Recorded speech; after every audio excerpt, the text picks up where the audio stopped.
warm welcome everybody to the drivers' press conference ahead of the FIA Formula One Austrian Grand Prix. The usual two groups coming your way. Group 1, left to right, Isack Hadjar, Oscar Piastri and Pierre Gasly. A very warm welcome to you all.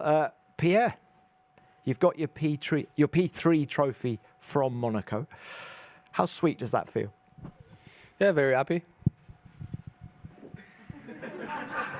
Anything more you want to add? Just tell us how you got it. Looks good in my home. It looks good in the cabinet, and no, I'm obviously happy to get it back. It's been a long story, bit of a wait, not much celebration. So if you have any suggestion, of celebrations for the summer, more than welcome. And very happy about it. Okay, Isack, can we bring you in on this? Get your thoughts on giving up the trophy. It's been 3 weeks now, so yeah, I'm happy that I have to give it to Pierre at least, to give it to my friend, and not someone else. So at least that's the good part, let's say. And Oscar, you were pretty strong on the whole thing in Barcelona. Anything more you want to add on the topic? I mean, not really. I've kind of said what I wanted to say, and obviously we're appealing it. I think it's nothing against Pierre or Alpine. It's more just that if we had have known that certain things had have played out the way they did, we would have made different decisions in the race, which we don't really think is correct. So we'll see what happens out of it, but I don't have anything more to add. All right. Well, Oscar, let's stay with you. And can we talk about the MCL 40? You didn't look too comfortable last time out in Barcelona. Do you have reasons to be bullish about the car here? A track at which McLaren has got a pretty good record. I think on a personal level, yes, I've got a good understanding. We've done a lot of homework as to why the race in Barcelona was such a struggle for me. And I think we've got a good idea why and a good plan on how to not repeat that. I think for us as a team here, Ferrari took a good step forward in Barcelona. Mercedes is still the benchmark as well. And I'm hearing along the grapevine that Red Bull have got some big things as well. So it's not going to be easy for us. Yes, it has been a good track for us in the past, but there's no illusion for us that we're suddenly going to be amazing here and the team to beat. We're definitely not going to be. So, hopefully we can get close and kind of be in the position that we have been in at certain points where we can capitalize on dramas for others. But I think to be able to do it on merit or pure pace is going to be a bit of a stretch. But I'd like to be happily surprised. All right. Oscar, thank you for that. Pierre, let's come back to you. This is the best start to a season you've ever had. Just how much potential does this car have? I must say the team so far has done a good job in terms of reliability. They've really been faultless so far. I think the car performance we've seen from the start of the year, we seem to be able to fight in the points pretty much consistently every weekend. Edge the midfield. It's kind of swinging, one way or another, depending the weekend, depending the track. Sometimes we were a bit closer to the top 4 at the start of the year. Now we kind of dropped slightly. The last few weekends been slightly more complicated, but we're still there and we've been very consistent. So, happy on one side. On the other side, I like to see us, catching the train ahead of us a little bit more, and hopefully that's what we'll be able to do in the coming weekends. All right, thank you for that. And Isack, back to you. Oscar's alluded to the upgrades that you're running on the RB22 here. What are your hopes for the weekend? Well, clearly we've been the 4th strongest team so far, and on pure pace, being on the podium would be I think, a really good step forward. Okay, thank you for that. Let's now open this to the floor. We will start with the broadcasters. Who's first, please? David Croft, Sky Sports F1. It's a question to all three of you. And Pierre, it's great to see you with the trophy on Monday. But it's not the end of the story. As Oscar alluded, McLaren, Red Bull, that they are appealing the results of your appeal.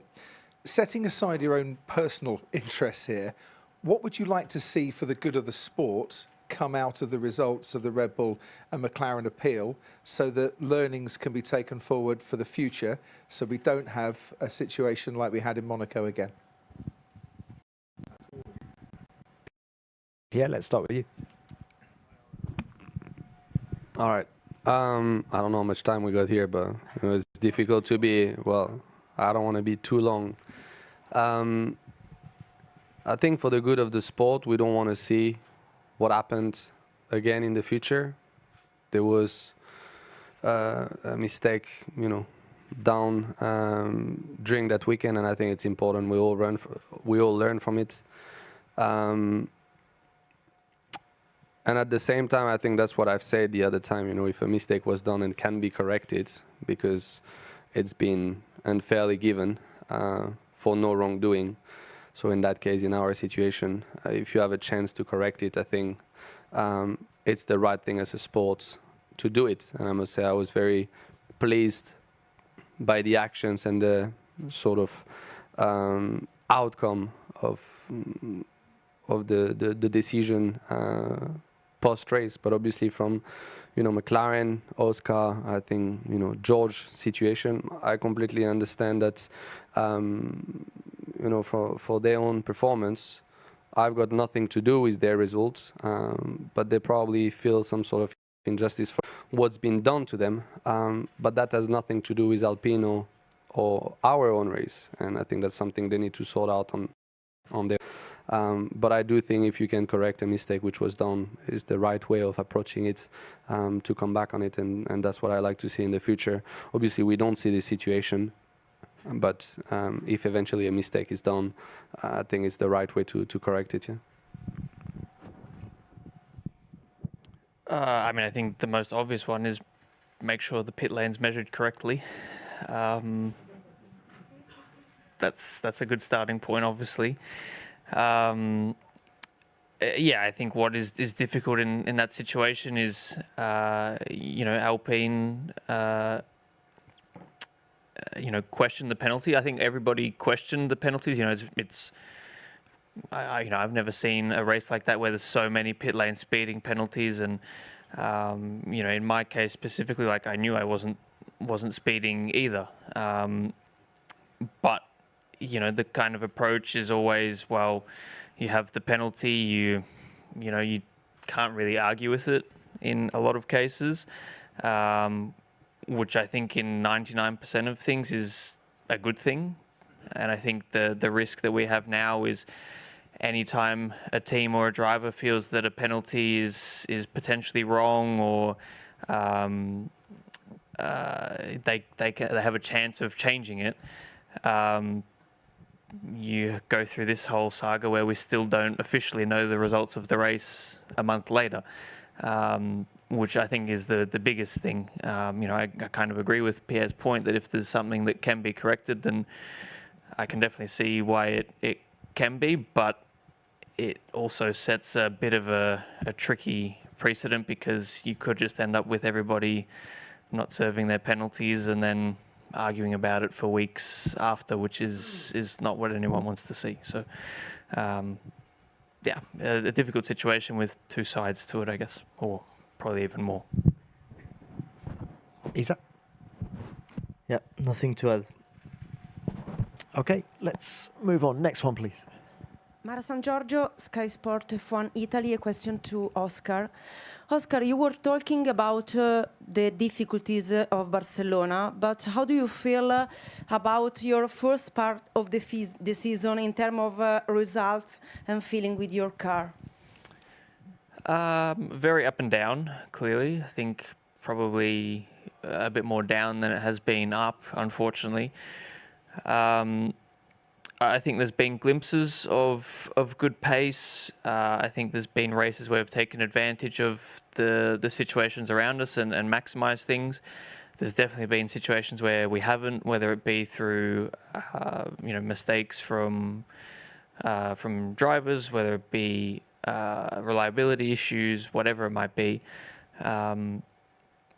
There's also been plenty of those moments. I think for us as a team, we know that we're lacking performance, and I think Canada in the race and especially Monaco kind of highlighted where some of our struggles lie, which we're trying to fix. But we have a bit of a deficit everywhere. We don't really have any clear strengths where we're really strong, but we're not kind of terribly bad anywhere either. So in some ways that's good, in some ways that's bad. But yeah, to catch Mercedes and we'll see whether Ferrari maintain their form as well. We need to put some new bits on the car. We need to make it faster, and we need to do it quicker than everyone else, because at this point in the year and this point of the regs, everybody's coming with upgrades quickly. So we know we need to improve. On a personal level, are you still paying the price for not doing those opening 2 races? No, I don't think so. I think Japan to come back out and finish second there was a really good result. I think there's been some different struggles in the last couple of races, and Barcelona in particular, I think I've got a pretty good idea of what I would do differently if I was to have that race again. But I don't think it's really paying the price anymore for lack of experience.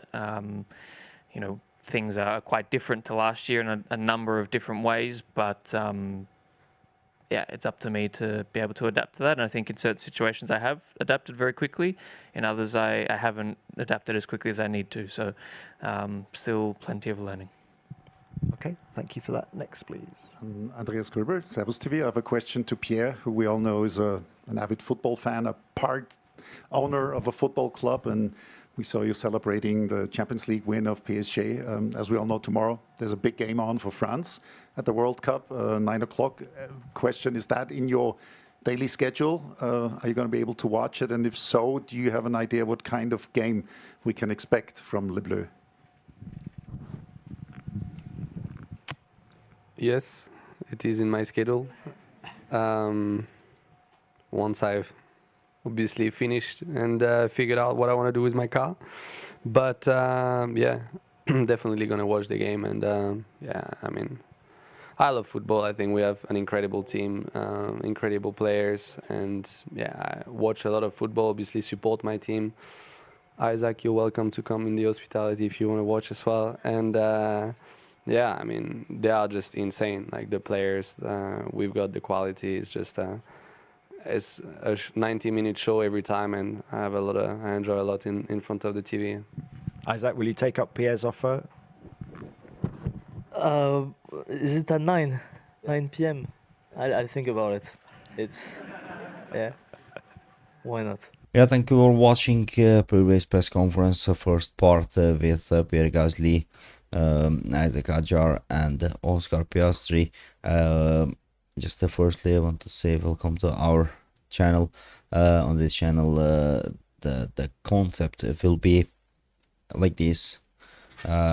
One side on the screen, it will be me always, and in the middle of the screen, it will be the main thing that we want to try to give to all of the Formula 1 fans that are in YouTube and who they want to watch the press conferences, interviews, and the other stuff is going to happen at the Formula 1.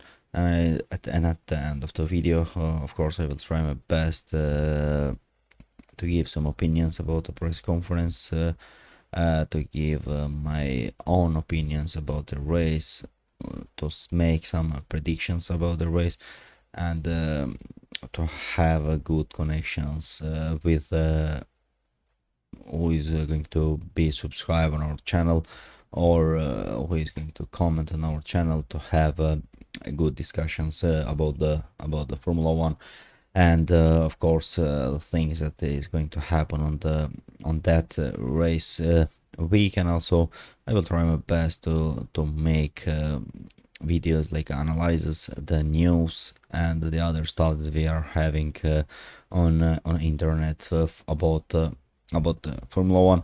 Our first video will be it was actually, because the video is ended, the first part of the Australian Grand Prix pre-race press conference. Today I will be very short with my comments because it's the first day.